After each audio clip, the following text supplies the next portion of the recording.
இன்னைக்கு தமிழ்நாடு முழுக்க தமிழகமே விவசாயிகள் பூமி. விவசாயம் தான் நம்மளுடைய முதுகெலும்பு. ஆனா இன்னைக்கு மா விளைச்சலுக்கும் உரிய வேற இல்ல. தென்னை கன்று வச்சு அது வளர்த்து தென்னை மரத்துல எவ்வளவு காய் காய்ச்சலும் அதுக்கும் உரிய விளைச்சல் இல்ல. ஒரு தொழில் செய்யலன்னா தொழில் இல்ல. விலைவாசி உயர்வு ஒரு பக்கம், சட்டம் ஒழுங்கு கேள்விக்குறியா இருக்கு.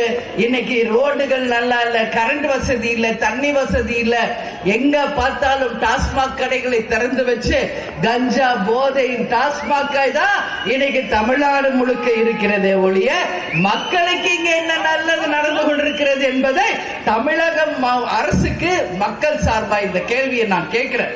அதே மாதிரி இங்க மத்திய தேர்வு ஆணையம் தமிழ்நாட்டில் உள்ள படித்த இளைஞர்களுக்கு வேலை கிடைப்பதே கிடையாது. எல்லாம் இந்திக்காரங்க வந்து இங்க வேலை பார்த்துக்கிட்டு இருக்காங்க. அப்ப தமிழ்நாட்டில் இளைஞர்கள் இல்லையா? ஏன் தமிழ்நாட்டு இளைஞர்களுக்கு இந்த அரசு வேலை தர மாட்டேங்குது? அதற்கு காரணம் என்ன கேட்டா, நாங்க வெளிநாட்டுக்கு போனோம், முதலீடுகளை பெற்று கொண்டு வந்தோம் சொல்றாங்க. என்ன முதலீடுகளை பெற்று கொண்டு வந்தீங்க? எத்தனை இடத்துல ஆலைகளை உருவாக்கினீங்க? எத்தனை லட்சம் இளைஞர்களுக்கு வேலை கொடுத்தீங்க என்பதை புள்ளி விவரத்தோட முதலமைச்சர் அவர்கள் வெள்ளை அறிக்கை கொடுக்க தயாரா என்று கிருஷ்ணகிரி மாவட்ட மக்கள் சார்பா நாங்க கேட்கிறோம். எல்லாமே வெளிநாட்டில இருந்து வரோம் நிதி வருது, வியாபாரம் இது வந்து நம்ம இண்டஸ்ட்ரீஸ் கொண்டு வரோம் சொல்றாங்க. என்ன வந்திருக்கீங்க?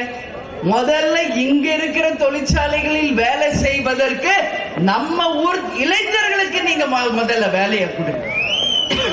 நம்ம படிச்சவங்களுக்கு வேலை கொடுங்க. அதுக்கு வழி இல்லையே. இந்த நிலை நிச்சயம் மாறணும். இளைஞர்களுக்கு ஒரு எதிர்காலத்தை இந்த அரசு உருவாக்கணும்.